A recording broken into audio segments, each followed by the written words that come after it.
Gino. Hi everybody, thank you so much for joining us this afternoon.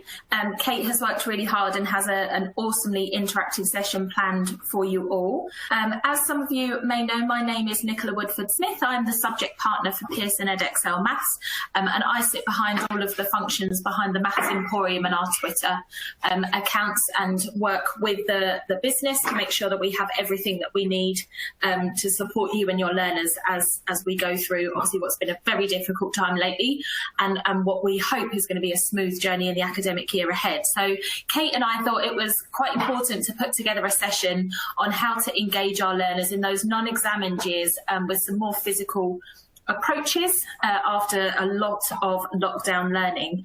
So I was a teacher up until Christmas.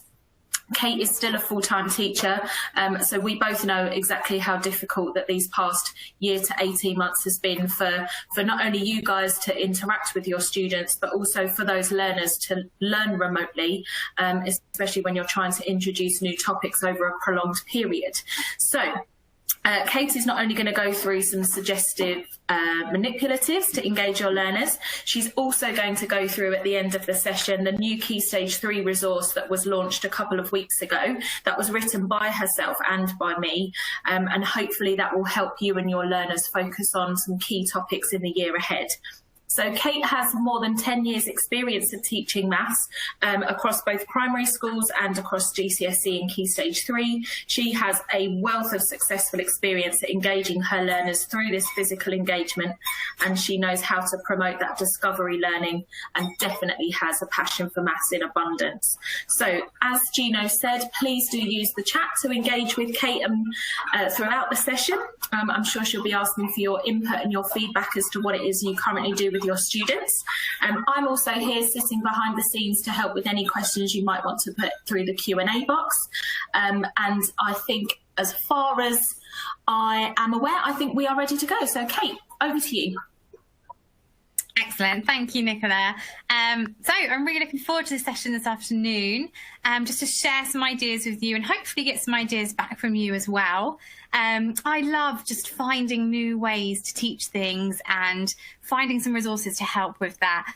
Lots of the time I'm trying to find resources I can use to help support a student, but other times, and as I'll show you, just to make it a bit more practical and a little bit more hands-on and a bit more engaging.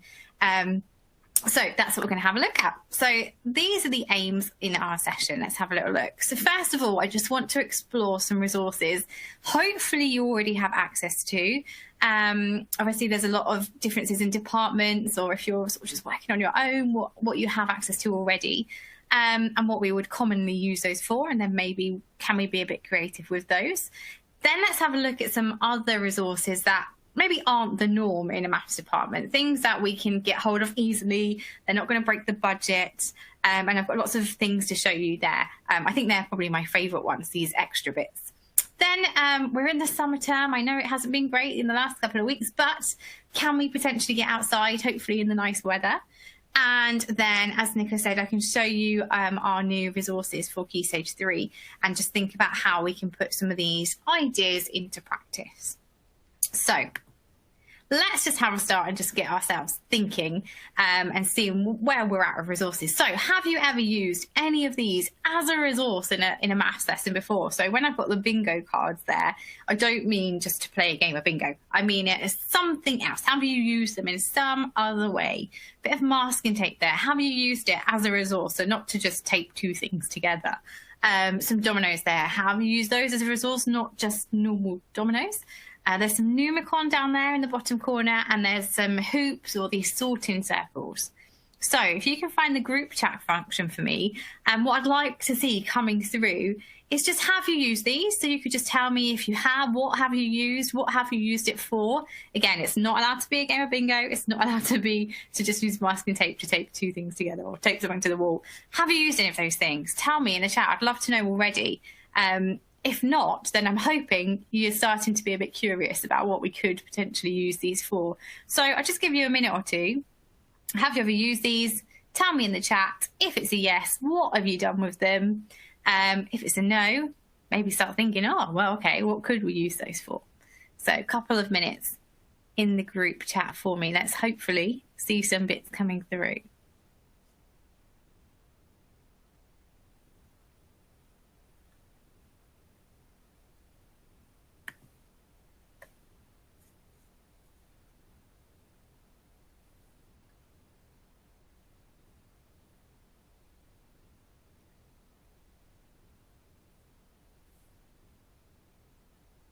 Lovely stuff from the Q&A. Brilliant. So dominoes to generate 2 by 2 digit multiplication. Nice stuff. Oh yeah, you could put them on their side, couldn't you? So those ones in the picture, 56 and 26. Nice. Anything else? Tape on desk to calculate different angles. Brilliant. So I was wondering if anybody would have done the mask and tape and angles. It seems we've got a couple of people who have. Brilliant stuff.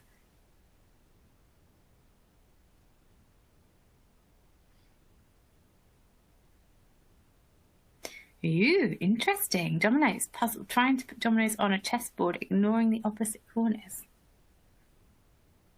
Dominoes for factors. Yeah, dominoes loop cards are brilliant. Agreed there. They're really cool. Probably not with the actual dominoes that you'd get, but obviously making your own dominoes shapes, I would have thought.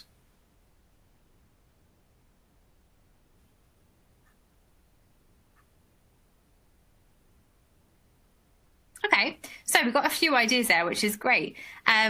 Nothing yet that I've seen for Numicon or Bingo or the Hoop, so that's good. I don't want you to know all of my little ideas straight away, so we can come to those when we get onto them. But great stuff. It's good to see that people are already trying to use different types of things.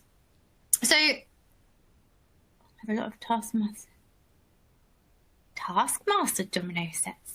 Oh, like the television program Taskmaster. I love that. Maybe explain a bit more on there. Oh, bingo cards. Always useful to get students to list info about random. Yes, lovely. Yeah, and we'll come back onto the bingo cards later on. We'll come back for all of these. Hula hoops, brilliant. The Venn diagrams, absolutely. Lovely stuff. Right, let's just change this page. Now, I want you to think about the normal stuff we would imagine having in the maths cupboard in the maths department. So things like the 3D shapes, measuring equipment, counters, dice, those types of things that you would expect to find in a maths department. I've got a little poll on the next page, and on this page I'd like you to just select one option and tell me how often do you use them in your teaching across Key Stage 3. And would that be once a week, once a term, a few times a year, hardly ever, or never? Now, if you are choosing hardly ever or never, so the bottom two options, if you're choosing those two, you're great in the chat, so I'm expecting you to be even better now. If you do choose either of those bottom two, could you tell me why? Maybe, I'd be really interested to know, maybe it's you just don't have any resources. Maybe your school, because of the COVID restrictions, are not allowing any resources to be used. Maybe they're tucked away in a cupboard the other side of the school and it's just a lot of effort. Let me know. Be honest. Is there a reason if you are choosing those bottom two options? So again, give you a couple of minutes just to choose an option, have a think. How often are you using these manipulatives across your teaching in Key Stage 3? If it's one of those bottom two, is there a reason why? Don't worry, I won't be judging. I'm just intrigued to know.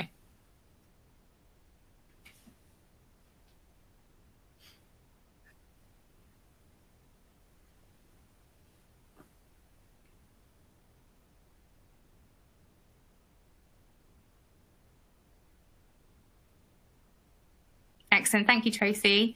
When we did the session previously, we had a lot of people saying COVID restrictions.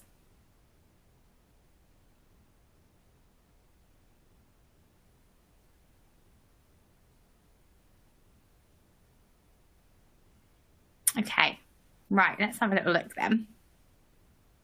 Vote now if you haven't already. Awesome. Okay, that's totally what I expected to see here. A few times a year is generally what I hear from people, getting them out. Fair play to the 14.3% that use them once a week. Fantastic stuff. But I generally expect it to be around a few times a year or hardly ever. And looking at some of these reasons in the chat, we've got sort of saying lack of access to resources, lack of experience, and this is exactly sort of what I want to try and help with a little bit. It's just showing you what you can do with these, and it might be what you didn't necessarily think you could use them for. Maybe we can think outside the box a little bit. Yes, Melissa, agreed. It can be. I know some people have negative experiences of getting resources out. It causes a bit of chaos across the classroom, especially if maybe you don't have enough of the resource for a whole class set. So you're just getting a few out and students have to share them and it can all become a bit chaotic, or you get one group with them and the rest of the class are constantly looking over, waiting till it's their turn. So I totally understand it does add that extra level of classroom management. What's this one here? Converted to maths from languages, never had any formal training. Oh, brilliant. So I'm hoping I can give you some tips then to show you what we could do. Yeah, virtual manipulatives. In fact, today, actually, I was using virtual dice and spinners in one of my lessons today.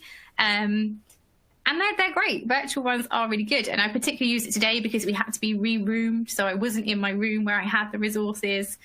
So sometimes there's definitely a time and a place for the virtual ones. And obviously that has to rely on being in a school where maybe the students have got their own surfaces or iPads and things. Okay, so let's have a think about these types of things then. So like I've said already, these are the things we tend to already have access to, what you would associate with a maths department. So things, like I said already, sort of 3D shapes, and we would tend to use 3D shapes if we were doing a lesson on 3D shape properties. That's a good idea to get them out, put a variety on the desks. Can the students name the shape, write down how many faces, how many edges, how many vertices, or maybe it's a probability lesson like I did today and we were rolling dice and we were recording the amount of times we landed on certain numbers. Maybe you are doing a lesson on measurement, so you get out the measuring equipment and you measure different things, hand spans, foot size, head circumference, general types of ones like that.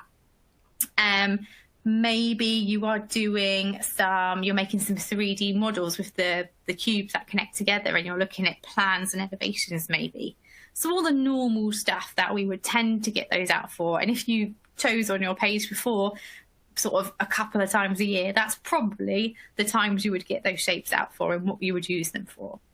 So that's great. And that's what they're intended for. And that's what we can do with them. That's what most people would do with them. But as some of you are saying in the chat, you're not really sure when you can use things. Well, let's try and expand the life of them a little bit more. Let's try and do as much as we possibly can with them. If these are the resources we've got, can we adapt them slightly so that we can use them more than once or twice in a year? So before we move on, I'm going to show you my absolute must-haves. Any classroom I go to, the top drawer of my desk, this is what I've got. So I've got some masking tape there. I've got some Sharpies or some permanent markers. Got some Post-it notes. Got these jazzy price label-y things. I love these. Got some Polly Pockets or just some envelopes, paper envelopes, it's fine. And I think probably my favourite is a sticky label. Okay, so these are my must-haves. So I want you to sort of bear these in mind for me. Now I want you to be a little bit creative. I want you to try and pick 2 items from this page or from your cupboard of equipment that we usually find in our department. And how can we tweak them somehow to use them to complement our teaching? So it can be for any topic, it can be any item that you're going to choose. I want to see if you can come up with some ideas in the chat which differ from the norm. So it's not just getting a 3D shape and looking at faces, edges and vertices. What else could we do with that? And the reason I showed you my page before with all my favourite things is you might want to think about using something else to help tweak our common resources that we often see. Hopefully that makes sense. If you're on a roll, obviously feel free to do more than 2. If you're struggling for 2, you can just stick to 1, that's fine. So anything I haven't really mentioned already, is there something else we could do with any of these resources? If you think you can use any of my favourite bits to help tweak things, or if you've got any other ideas, fantastic. Let's share these, make this a space to share these ideas in the group chat for me. Let me know, can you do anything else with these? Be creative, think outside the box.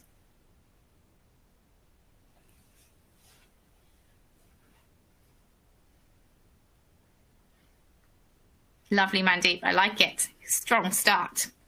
Using the cubes to help with balancing equations.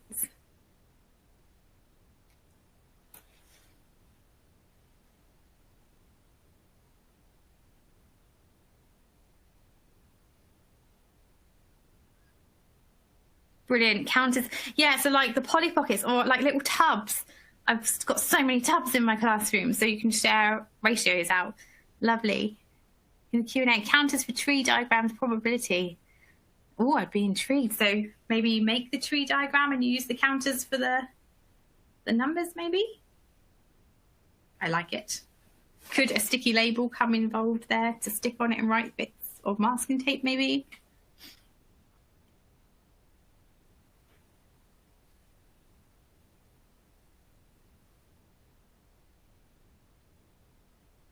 Yes, Melissa, Cuisinart rods for ratio. They're a great one for ratio, aren't they? They are literally just a visual way of seeing ratio, definitely. Yes, nice. I love what do you call them? Feely bags, like a feely bag. You put anything in. They're great for 3D shapes as well. You can put your 3D shape in a blind bag or feely bag, and students have to fill them and then describe the properties. That's a really good one. But I like your idea there, experimental probability. Yes, combinations of solids, cones and cylinders, for example, put together. Cuisinart rods for fractions. Great ideas, people. Well done. Keep it coming. Give you a tiny bit longer, and then we'll talk through some other ideas.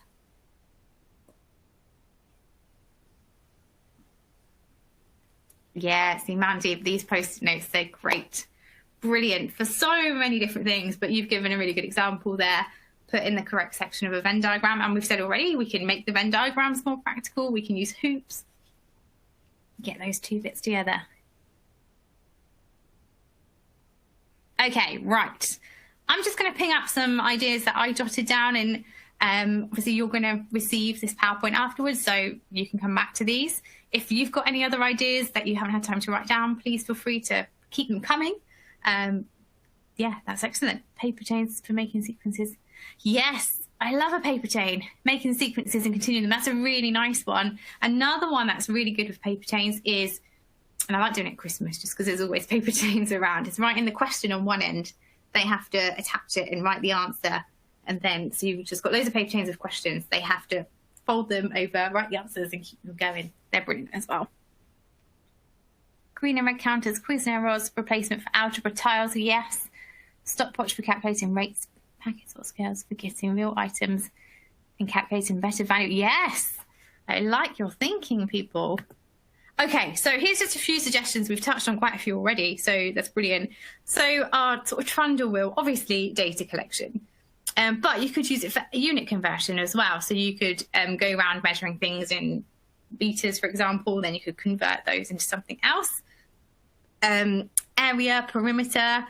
We're going to talk about getting outside later on, but obviously a great one for getting outside if we can. And if you've got one, go around with one of those and look at some different measurements that you've got there. The connecting cubes, a couple of ideas have been mentioned with those already. Like I said, you could make models and do plans and elevations. Good for ratio. You can build some little models and look at volume.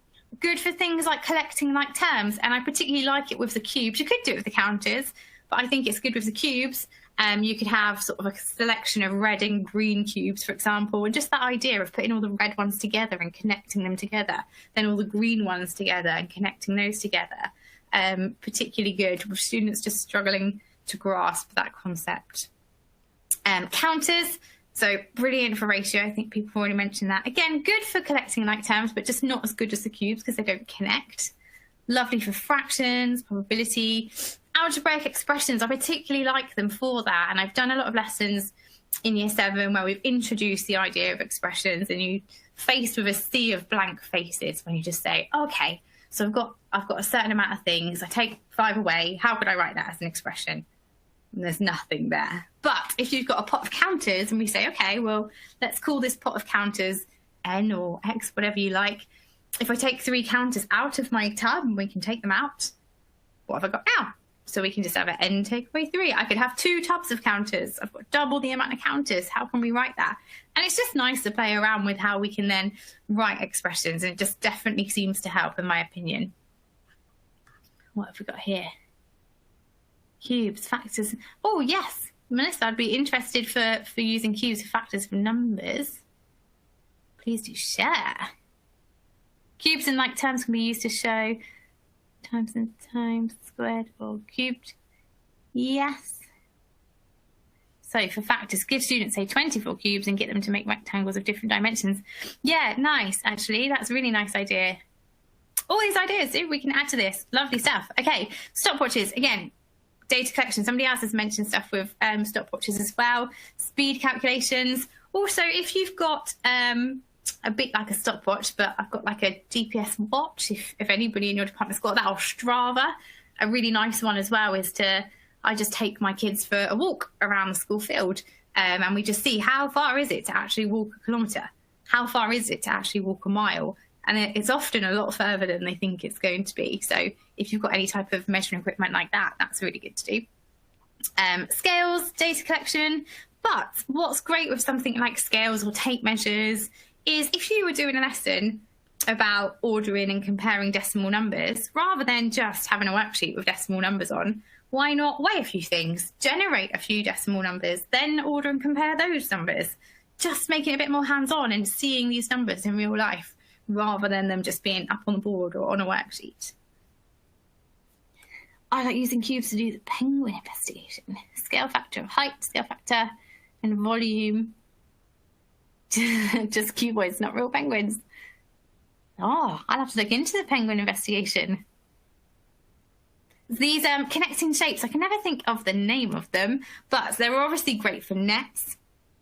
And we can then get out some sticky labels, some masking tape, some pen, and we can stick little measurements on the sides, and we can then start to calculate surface area and volume. And you can keep changing those questions, just stick another bit on top. You can differentiate that. You could make it nice, simple numbers for your lower ability. You could make it quite tricky decimal numbers for your higher ability, and just keep changing. So tape and stickers and pens are great. You can constantly keep generating new questions. Really nice for tessellation, good for rotational symmetry. You can just have two of the same shape and then just try and see how many times we can rotate it in a 360-degree turn. Ah, Nicholas put the link to the penguin investigation. I shall be having a look. Okay, these 2D shapes here, again, brilliant for obviously the basic things like shape names and properties. Great for transformations. Why not have a grid and put them on there and then actually translate a shape or rotate the shape? Or if you've got an enlargement of another one, can we put that in the right place? Can we look at rotational symmetry again with them? Similarity and congruence, can we just spread them out and say, okay, which shapes are congruent, and use that language? They just have to find those. Maybe that's a little starter activity. Angle facts, again, masking tape, sticky labels, stick it on there. Can they label different angles? Area and perimeter. Again, they could actually just measure the shape that you've got, or you could use tape and sticky labels to write different measurements on for them to explore. We could put more than one together. We could make some compound shapes. We could see how we can separate those, find the areas of them ones. So we can do so much more than just saying, what is this shape? How many sides does it have? We can do much more with it. Cuisenaires, we already had somebody say about ratio with those. They're fantastic. They literally just put them down in front of you, and that's a ratio. Anything bar modelling, it's just a visual bar model. So great for things like fractions, decimals, percentages, different algebra things. There's a lot out there on the internet to help with some great ideas for them. I know not everybody has them though. That's probably the drawback on those. And the 3D shapes, shape names and properties, we've said about that. Again, sticky labels, pen, write different measurements on. You can make it really hard. You can really stretch your top students by giving them some tricky numbers on cones and spheres, for example. Can they find the volume? Can they find the surface area? Just because it's a resource and it looks all fun and colourful doesn't mean it has to be for an easy purpose. It could be to stretch your top end students. So get some stickers, get some masking tape. You can keep changing the question. Numicon, again, I know not every school has this. Definitely more of a primary school thing. But I have been to secondaries where there's stacks of it and it's just in a cupboard, and it's never been used. And it's a pretty expensive resource, really. And it's not for everybody. It would definitely be best in year 7, potentially into year 8. Probably you're not going to use it as a whole class thing. It would probably be to support your lowest students. But it is fantastic for number bonds. Really, really good for division. Fractions is good. Decimals, symmetry is really good as well. And don't forget, if you haven't got Numicon, if you think it would be really, really good for certain students, then you could just print and laminate yourself a set. And that does just as good a job. And you wouldn't need to do tons. You could literally just do 10 of each shape, and that would be absolutely plenty for a set to have to work with certain students. Dice, brilliant for just generating a number. And I'll show you more what we can do with dice later on. Obviously, probability, we can use it for place value. And again, I'm going to show you that. Calculations, just averages. So dice are brilliant for just generating numbers as well as probability. So if you wanted a 4-digit number to work with, place value, for example, you could just roll it 4 times. Or if you wanted a list of numbers to then look at averages, you could maybe roll it 5 times, get 5 numbers, look at those averages. So again, rather than it just being printed on a worksheet, that's just maybe more of an engaging way to do it. And you've got tape measure there. So again, we can really use this to stretch some top level students. Can we measure circumference, diameter, radius? Can we explore the relationship with pi? Can we push it even further there? So just some extra ideas. Yes, Nicola, Numicon is great for prime numbers as well. It's really good. I could do a whole nother session on Numicon.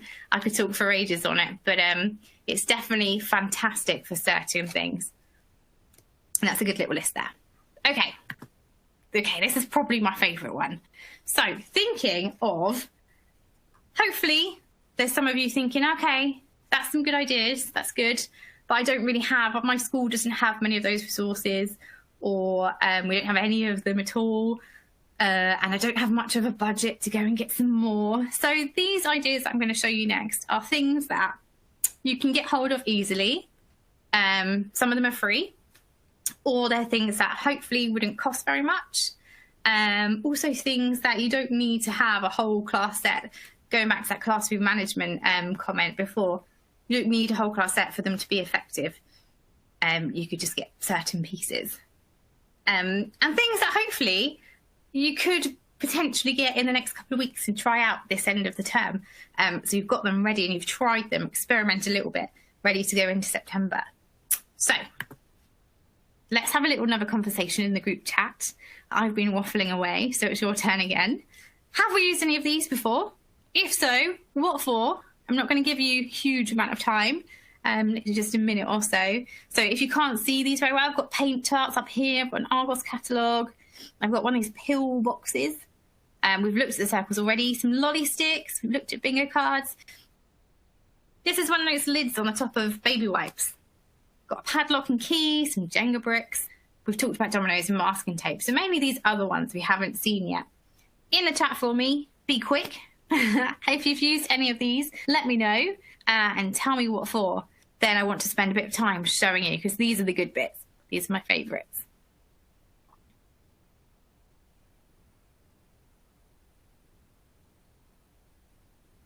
Padlocks. Oh, the pill box for dividing with counters. Yes, so you could use it to separate them out. I like that. Good. Some more for the padlock. Oh, I love it. Pillbox, pass the parcel with questions inside. That's awesome. Yes, good old Argos catalogue. Choosing a mobile phone, comparing different contract types and the algebra around it. Yes, brilliant. Algebra Jenga. Yes, it's always popular when the Jenga comes out. Jenga for volume. Nice. So presumably you're making a little building with your Jenga bricks and exploring the volume there.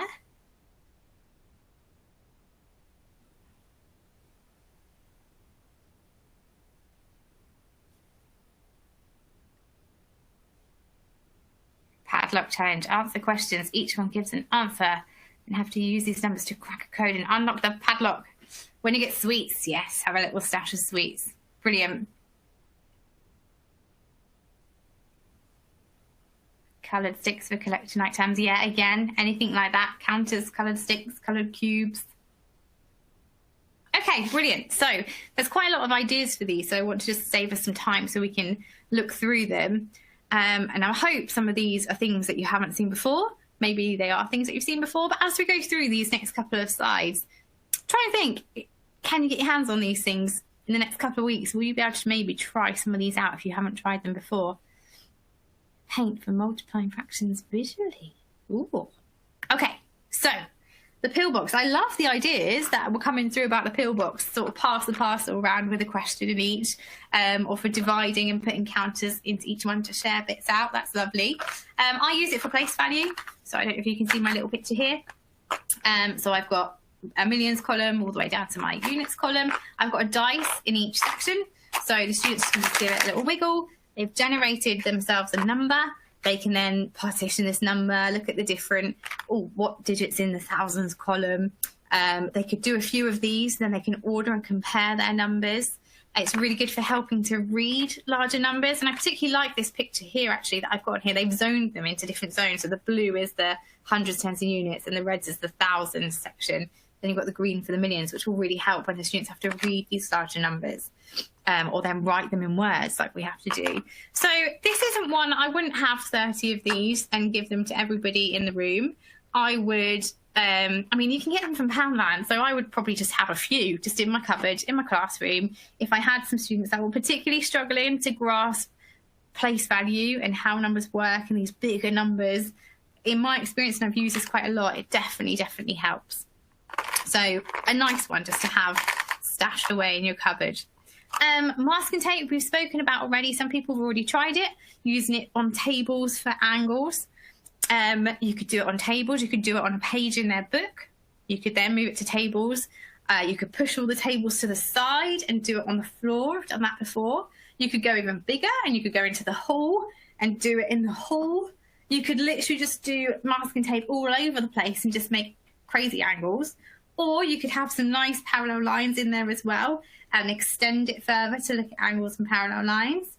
Because it's masking tape, you could get your students to measure the angle and then put a little initial, and they could write their angle on there so you can see who's done which angle. My top tip for this one would be, though, it's definitely not something for your lower ability. So if you're in the sort of the mindset of resources are only to support students, that's not always true.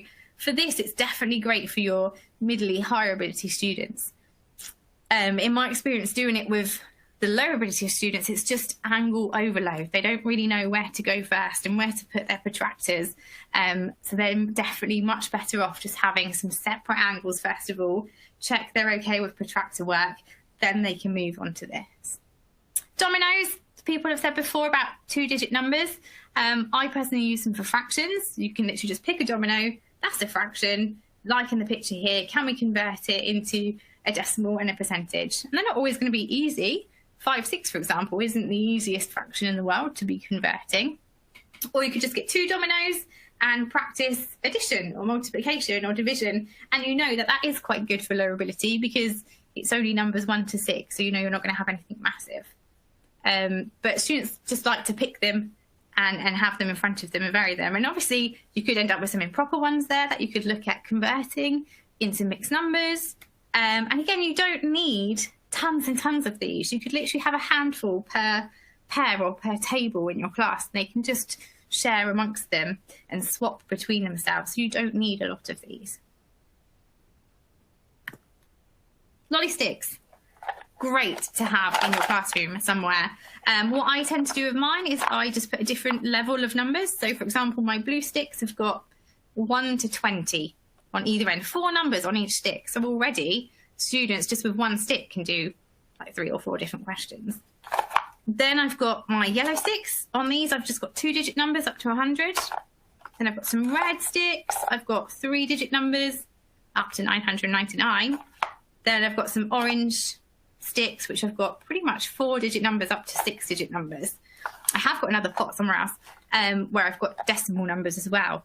So you could use them to compare numbers, to order numbers, to add, subtract, multiply, divide, and it's just great for differentiation. So you can say to maybe your lower students, pick a blue stick, multiply the 2 numbers.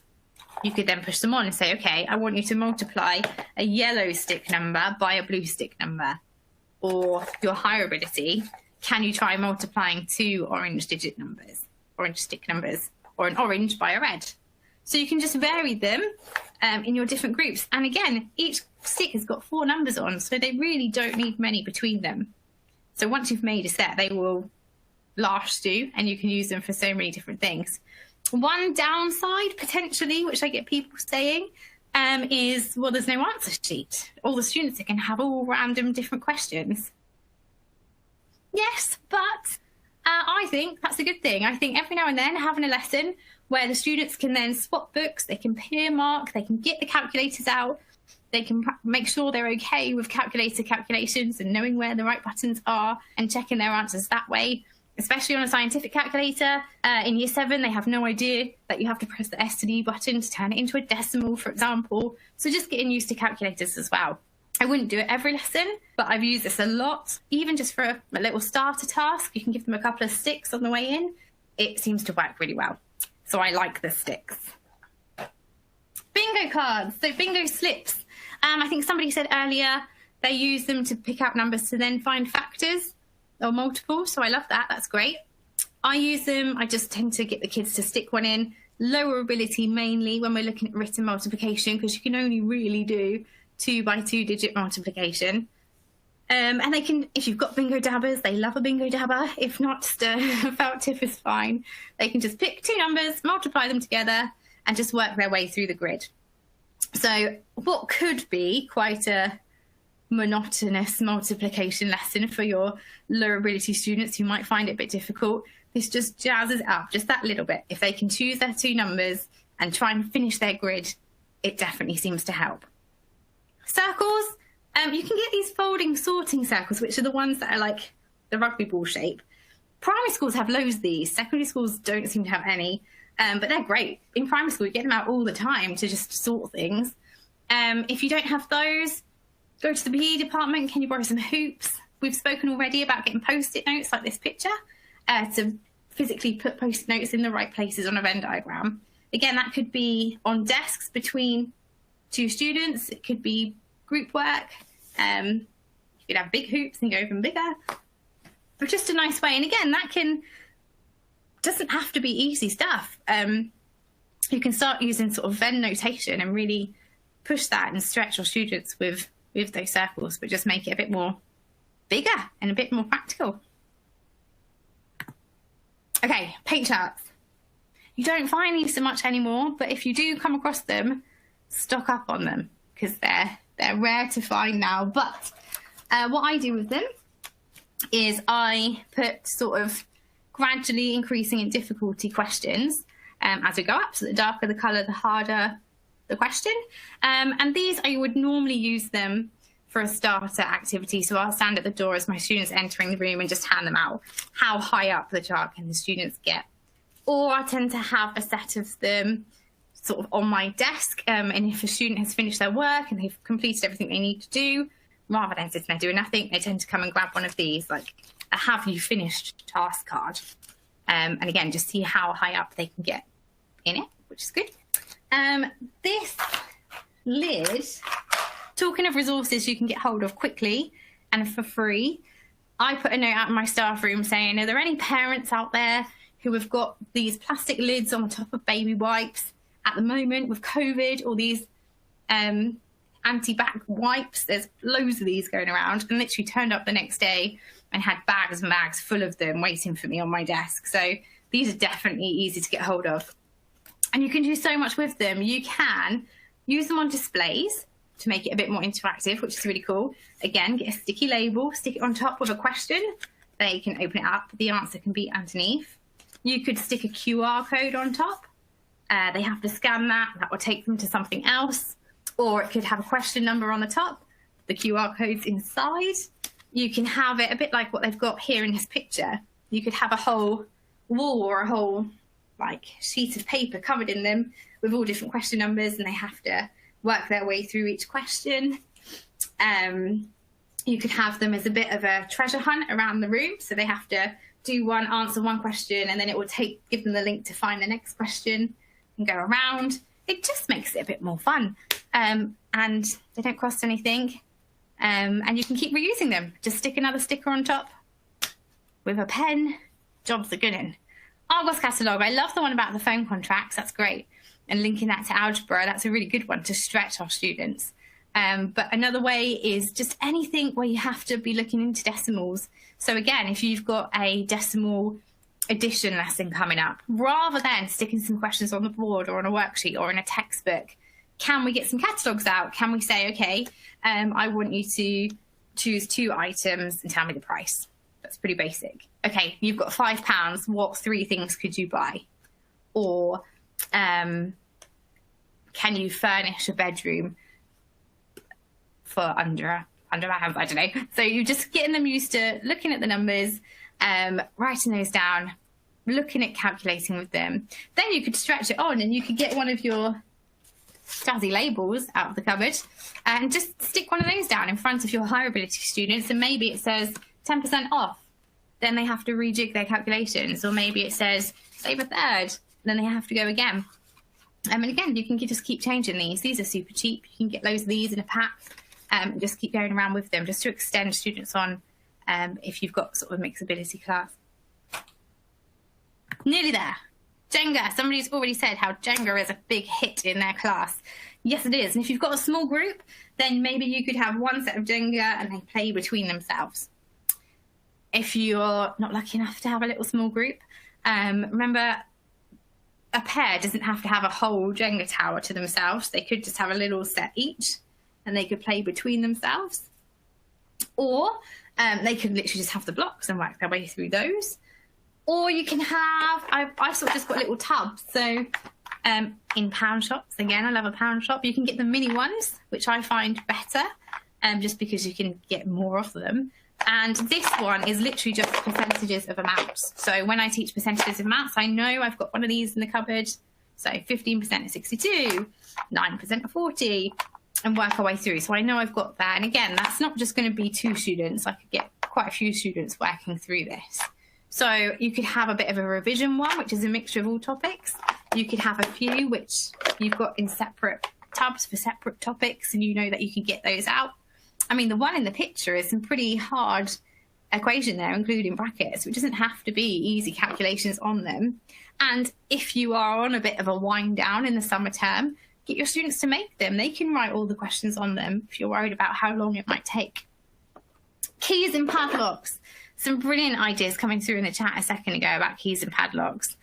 I think they're great, and it's only a recent thing that I've sort of cottoned onto, but again, you don't need many. You maybe 3 padlocks and keys, but you can have tricky questions that are going to take students a while to work out. They're not going to be quick questions, problem-solving style questions. And my advice, my tip would be to have a lot more keys than you have padlocks.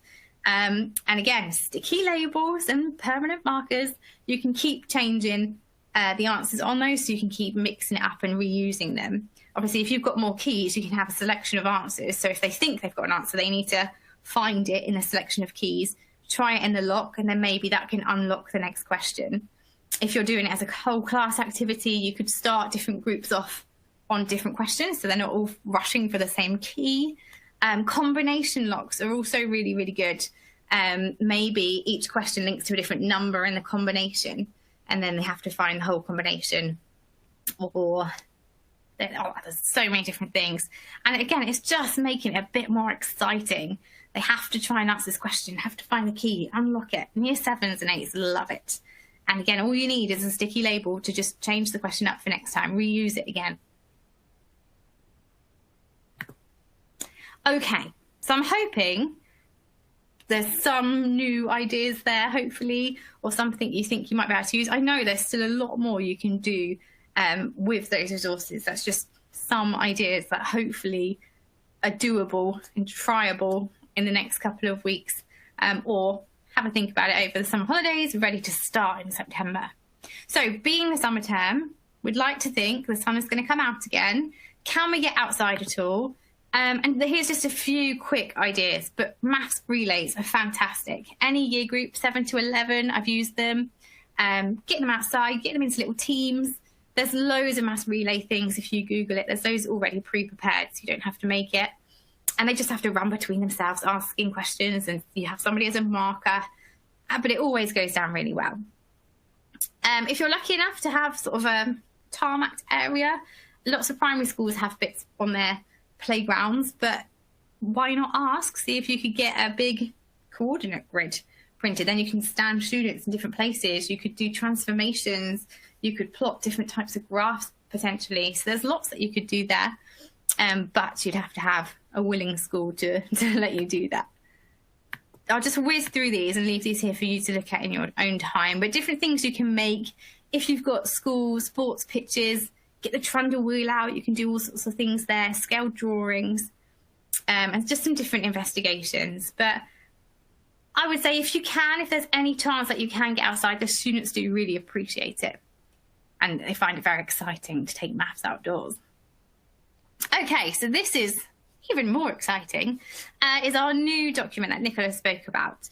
So it's to help teachers at Key Stage 3 and students at Key Stage 3. And hopefully it's just a really user-friendly way of breaking down the key things that we think Year 7s and Year 8s should know and be learning each term. So this is what it should look like. So in Year 7 and Year 8, it's like a virtual classroom. So each term has its own virtual classroom, and it has all the links that you need. So there's a link to starters that you could use with each lesson, a link for manipulatives, which you guys obviously don't need because you know all the stuff, a link to the objectives, but they're here as well. Typically between sort of 5 and 6 key objectives per term. And then there's a link to mastery and support. So for mastery, there's just some more objectives there to see if you can stretch your students. For support, there's going to be, before September, a link to an escape room, which will be made through Desmos, the idea of the escape room is your students can't move on until they've mastered one of those objectives.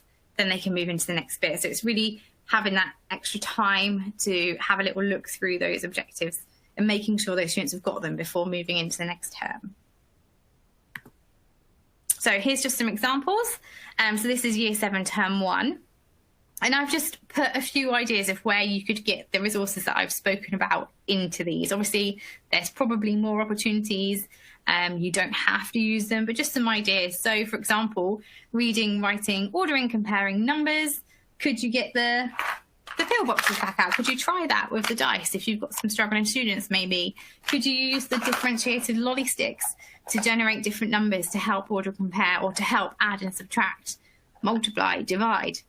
Could you get different decimal numbers by using a variety of contexts? Or could you get some decimal numbers from using catalogues or by measuring things?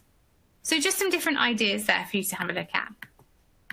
So I won't go through all of those. Same with Year 8, put some ideas there as well. So there's the key objectives for Term 2 in Year 8. We've got some ratio bits there. Could we use some bar modelling? And I've put using Maths Playground, which is a really good link there. We're exploring fractions, so maybe some fraction walls, you can get the fraction circles. I didn't really talk about those, but you can find those in your maths cupboards quite often. Can we use dominoes to generate some fractions to practice calculations? So just thinking, is there anywhere we can try and get any of these in? Year 9 is a similar setup, but we just tried to make it a little bit more grown up, I suppose, to Year 7 and Year 8. So rather than a virtual classroom, they've got their own virtual notice board, which again has got all the links to the different bits. So some starters, and these starters are definitely more GCSE style questions being put in there. Some more hands-on ideas. So we're trying to maybe withdraw a little bit more from manipulatives come Year 9. Obviously, if we need them, if they're helpful, great, get them out and make sessions practical, definitely. But probably thinking other things like TARS years, maths relays, other things we can do where they're not relying on a resource maybe so much. And again, the mastery and the intervention, and that again will link to the Desmos escape rooms. You're going to get this, as Nicola said in the chat. You'll receive this presentation, and I'll talk you through in a minute where to find this as well if you're eager to go and explore before then. So, for example, for Year 9, these are the key objectives here. So some opportunities if we're looking at writing and solving equations, for example. Can we use function machines to begin solving equations? If you've got some students maybe particularly struggling, can you make a actual function machine, sticky labels, keep changing the bits on top, keep changing the questions and what you're putting in and what's happening, the inputs and the outputs. If you've got substitution, could you swap counters and cubes for number cards? to then support the idea of that swapping, that substituting. So these two documents are in the Emporium. They've got their own maths cabinet. It's called Key Stage 3 Maths. So go and have a look there, see if you can find them. Hopefully you can. And just have a little flick through. It's all on a PDF, so you can click on all the links and it will take you to all the right places. And maybe start thinking how you might potentially want to use this come September. Okay, before we move on to the my last page of questions, so I'll just leave this here for now. Could you put in the chat for me? I'm intrigued to know, have any of you got any ideas or want to share any ideas? Oh, and Nicola's put the link for the Key Stage 3 documents, which is fab. But in the chat, could you share any ideas about any stretch and challenge activities you've done using manipulatives, and maybe things that you've used to challenge your higher ability learners? So anything you've done. I mean, I've given a few examples of where we could use manipulatives to stretch our students, but if you've got any other ideas of activities you've done using manipulatives, please do share those. I think that's often one that tends to be overlooked. Like I say, we tend to use resources mainly to support our lower ability students. So if you've got anything that you've used, anything that you've done, any ideas, please share them.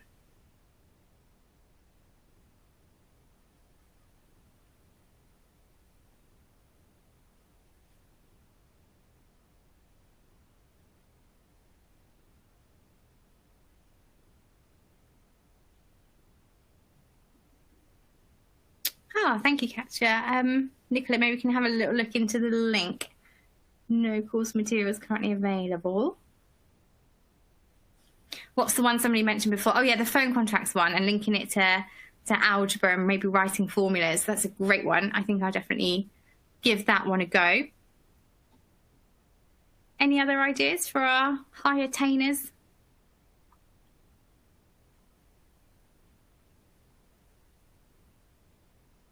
Love that, Melissa. Cuisineiros to do some expanding double brackets. I'd love to see that. I wonder if you've got any pictures. Could tweet them to me.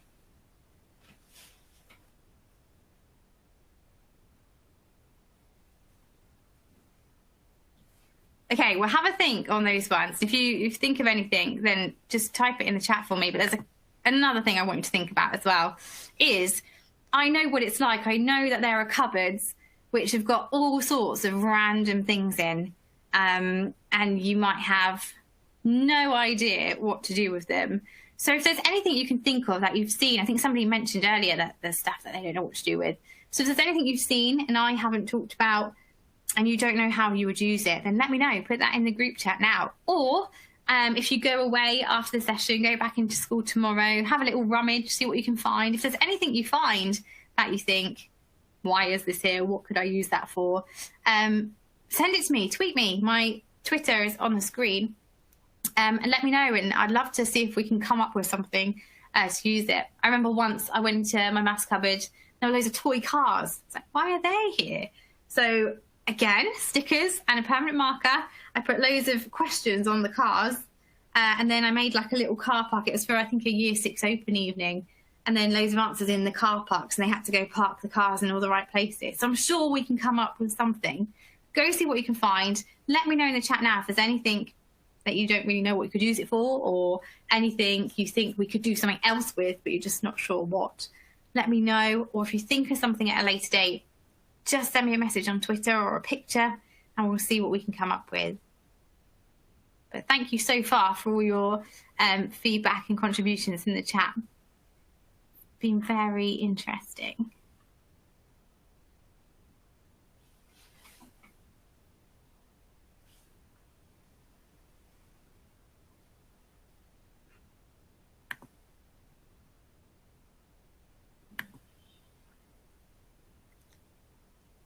So just give you a couple of minutes, have a think. Oh, I have built prime factories of split pins in green. Yeah, nice. I like that. That would make a nice display as well. Prime factories.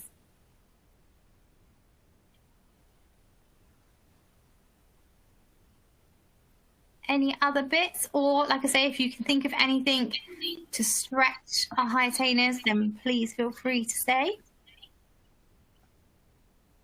I'm just looking at the Q&A, Kate, to see if there's anything coming through. Brilliant.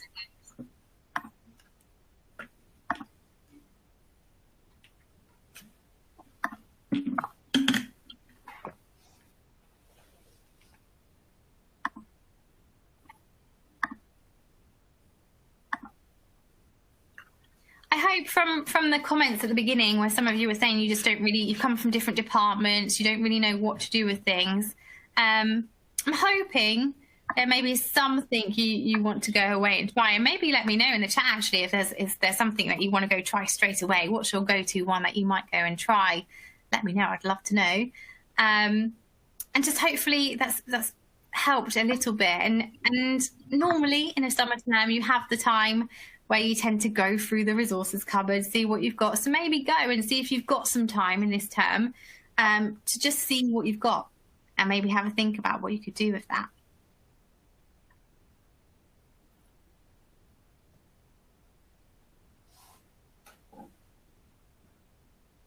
I like Tracy's idea of those prime factor trees.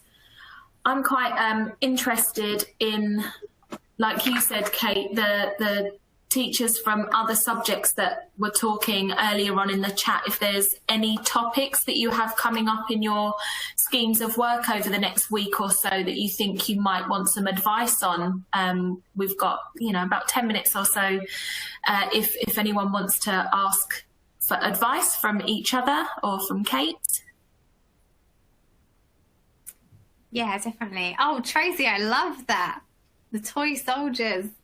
Yeah, you could do something similar. You could put something on the bottom and they have to go into a certain space. You could have questions, I don't know, what could have like a battlefield and they have to put the soldiers in the right places.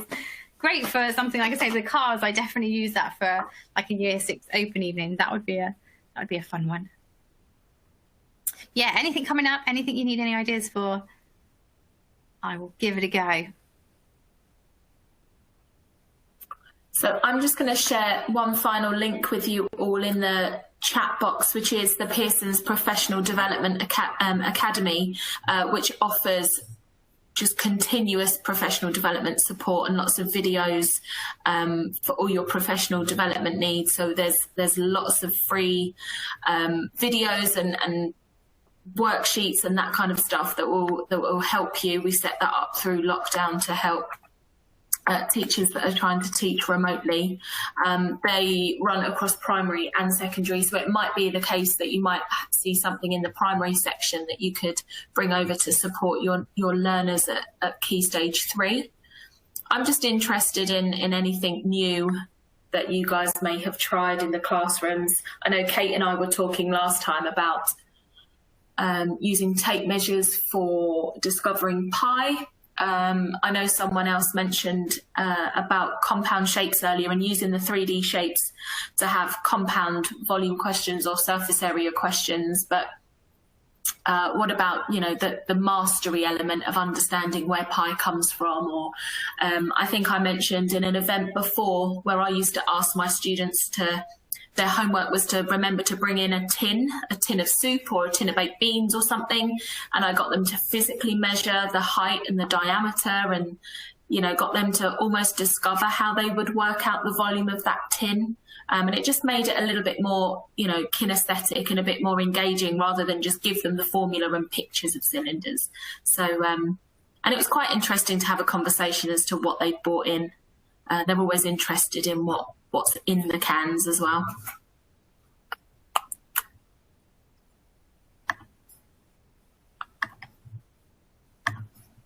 So we'll just give it a couple of minutes just in case anyone else has anything else that they want to ask Kate while we have her. She's very busy. We're very appreciative of her time.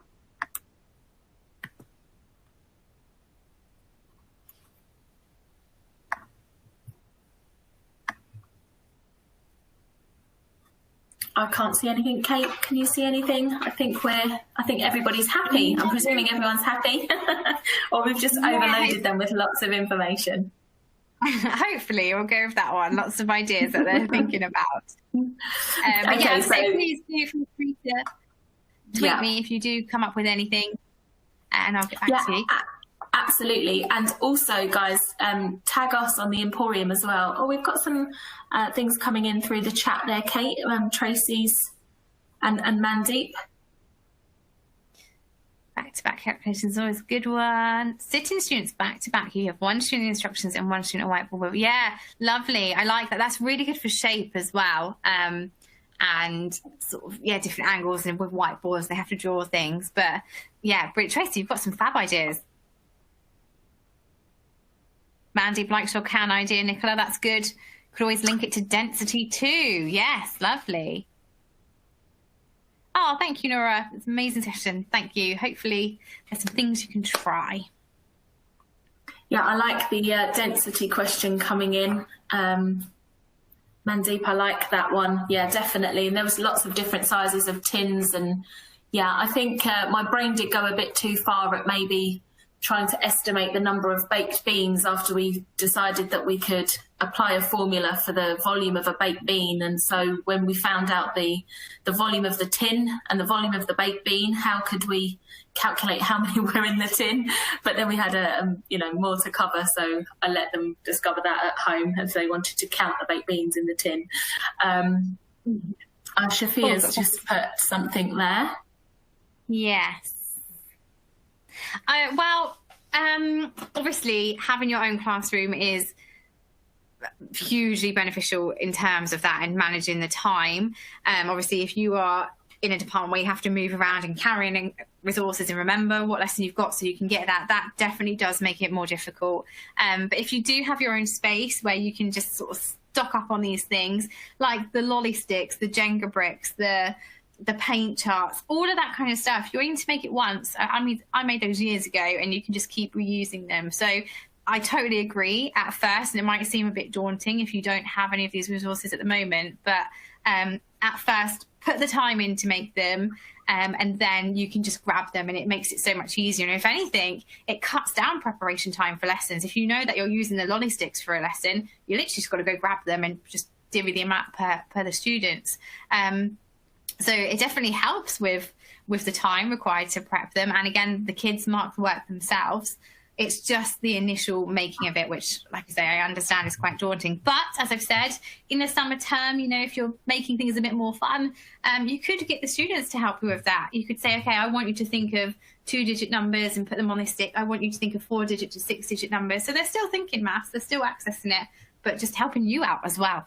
At the same time, maybe definitely choose students who it's going to be neat and you can reuse it. I think that's a great idea, Kate. And I used to use other classes to set questions for another class that was, and they would love that. They would feel a bit of a teacher. And I would say to them at the end of the lesson, guys, I need your help in setting some questions for my year 9 class. I'd like you all to write a big maths calculation on the top of these. Kate and I used to like those baby wipe covers, the lids, so that my students would stick the sticky label on for me, write the question and the answer, and they would hand them into a box at the end. So it took 5 minutes to get 30 questions already prepped. So Kate's right, see if you can use your other students to help with the physical resources, because they definitely like to help with that.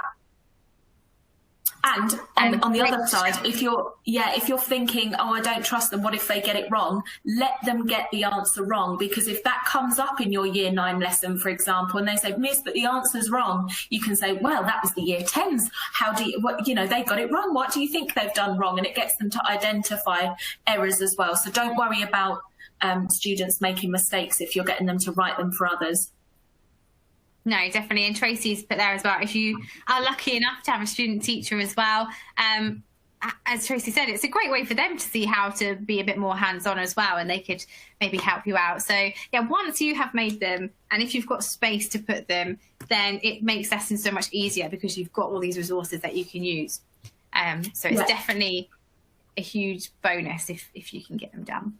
And just don't overwhelm yourself with thinking you have to do something physically engaging every lesson every week, you know, like we saw in the poll earlier, even if it's once a month that you do something with each class, you know, 1 week do something with year 7, the next week do something with year 8, because I also found that they will get a little bit bored if you start to try and do all the bells and whistles all the time. They'll be like, oh miss, can't we just sit and do something out of a book for once? So try not to overdo it. But Kate, as she's put there on Twitter, if you're on Twitter, she's more than happy to keep in touch, and of course we're here at the Emporium and Pearson if you ever need just ongoing help. It's not all about just this 1 hour or so of support. We're here to support you all the time. So Shafia's just put a thank you in there. So yes, thank you for everyone's input in the chat.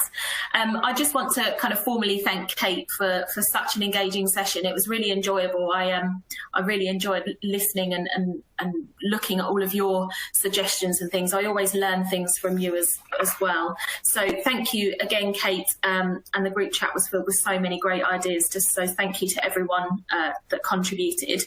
So we hope that you've seen something new, something that you can try with your students, hopefully this term, or even just thinking ahead, sitting in the garden or something in the summer and writing on your Jenga blocks ready for the summer. And I know Kate is working really hard on those Desmos sessions that we will make sure that we can share with you for the new term. So I've shared the links in the chat, both avenues. I've just checked that link and put the correct one in for the website link. And as Kate mentioned, there's the new Key Stage 3 cabinet on the Emporium. If you're not signed up to the Emporium, it's free to sign up for. You just have to register with your centre name and centre number. That comes through to me anyway, and I do all the approvals for the Emporium. So please do come along and you can have a look at all of the freebies in there. So yes, thank you again for your time this afternoon. We really do appreciate it, and we thank you for your feedback. And I hope that you enjoy the rest of your evening.